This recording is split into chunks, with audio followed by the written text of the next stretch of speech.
In today's video, I'm going to give you a step-by-step guide to stop your slice and turn it into a draw. Make sure you check out this video.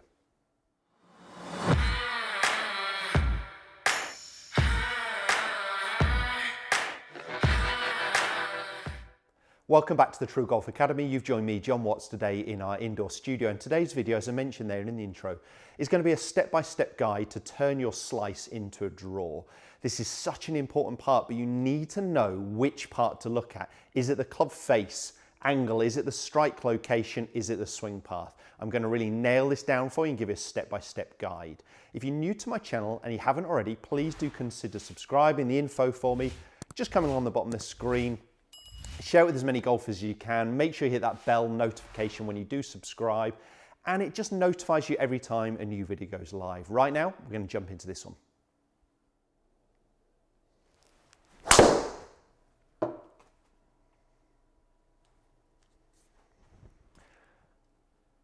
So as you can see there, that ball flight has moved a long way to the right of the target, lost me a lot of yardage. It was a slice, but I need to know a little bit more than that. We need to know, to be able to fix it, was it down to the strike location? Was it down to where the club face was pointing at impact? Or was it a swing path? Because if we don't know that, we don't know what to fix. So I'm going to give you a real simple step-by-step guide. First thing to look at is strike location. Now you can tell a lot of that by the feel, by the sound you get, but it's very easy to measure. Now I do have an expensive launch monitor, and with these dots on the face, it's going to show me my strike location. But without that, I could just put some tape on the face. You can just get from your local PGA Pro or driving range some face tape to put on there, and it will show you the impact location. You could get some shoe spray, spray the face, and that's going to show as well. Or even some parcel tape, that brown tape you can put across the face.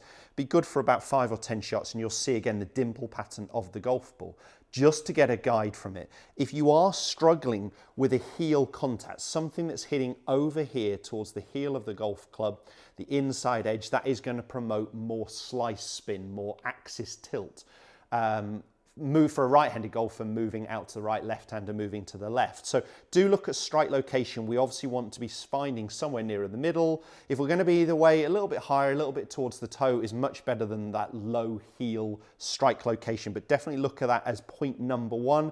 And the easiest thing to do is just hit a few shots, measure. So just look at that strike location, whether you've sprayed it with some foot spray or use some tape on the face, or you've got access to a launch monitor. If you've got access to the launch monitor, this is really easy because it's going to tell you path and face and things like that as well. But first of all, strike location. Second of all, I would always look at the club face position at impact. So we know if that ball is moving right for a right-handed golfer, finishing too far right to target, assuming we're right-handed to start with, we're just going to reverse this for left-handers. We know the face is open compared to the path, okay?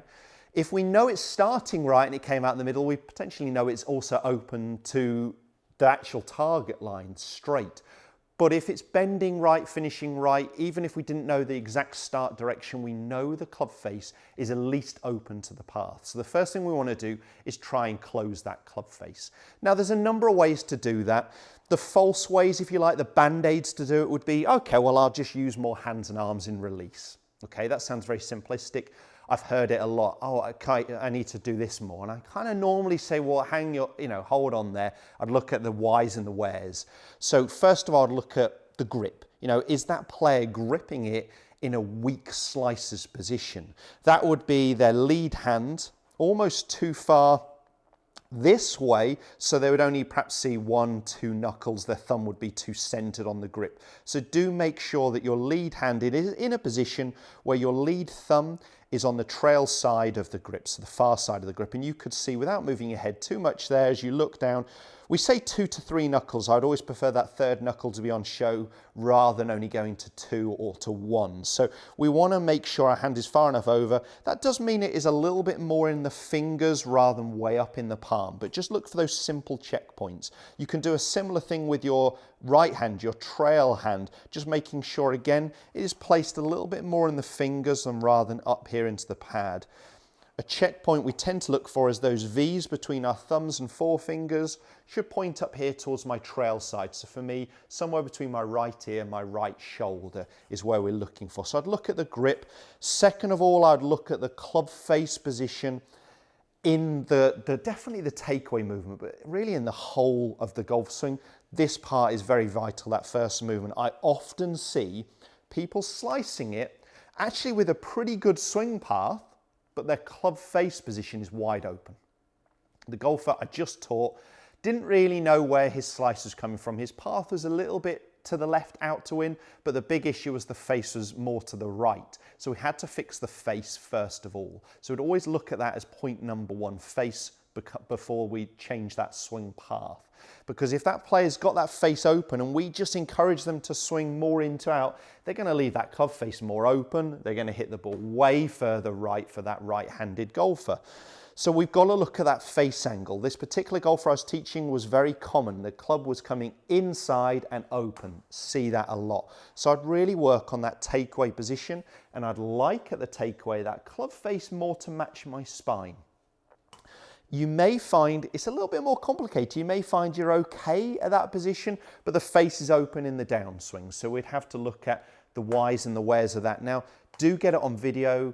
Just run it through a cheap or free app to slow it down, look at what that club face looks at just pre-impact. We again want that club face to be closer to matching our spine angle. So slightly turned down if we could. We definitely do not want the club face starting to point up towards the sky, whether we're talking about the takeaway or pre-impact, but because that golfer is going to return with a very lofted club, pointing way right to target for a right-hander, high right shots, even if their swing path is good. So I would always look at the grip and I'd look at that takeaway position.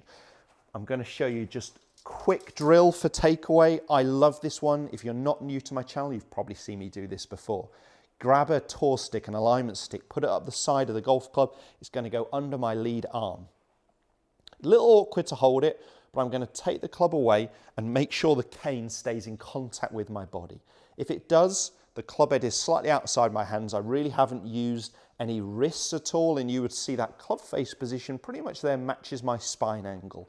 A fault we see, cane coming away from the body, lots of forearm rotation, lots of wrist hinge, and that club tends to get in and open. So takeaway is a big part for that face getting open. If you look at it and the face is pretty good in the takeaway but open on the downswing, we'd really have to look at the transition movement and what the wrists are doing. And because of this, and I can't cover everything in this one video, and I don't know which part is right for you, you've got to discover that by looking at strike first, face second, path third. If you've got launch data, it's really easy, or club data, because it's going to tell you whether it's the strike, the club face, or the swing path. But for the majority of the golfers, they're going to have to observe the ball flight and go through these tests.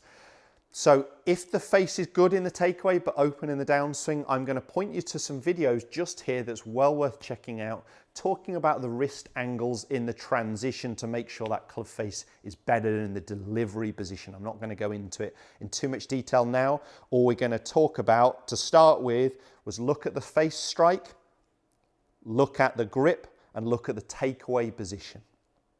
Once we've got the face in a better position, so let's say if I hit a little one here, if I can get the ball to stay on the tee peg, right.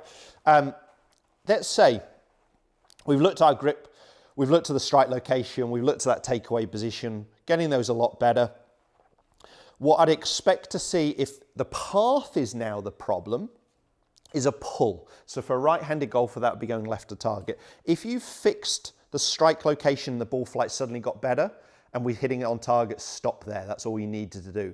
If you need to look at the strike location and the club face position and now we're hitting pretty straight shots or a draw ball flight, stop there. You don't need to watch the rest of this. You're already hitting it fine, so that's great. If you've improved those areas and now you're going, well, that's fine, but I'm pulling everything. So for a right-hander to the left, left-hander to the right, going straight that way. It means we're getting a better strike location, hopefully, and a better club face position, and it is the path. So we are swinging from out to in, but we've squared the club face and we hit something that goes, I was a bit too extreme, left of target, but straight left that way, then we need to now look at changing your swing direction, your swing path.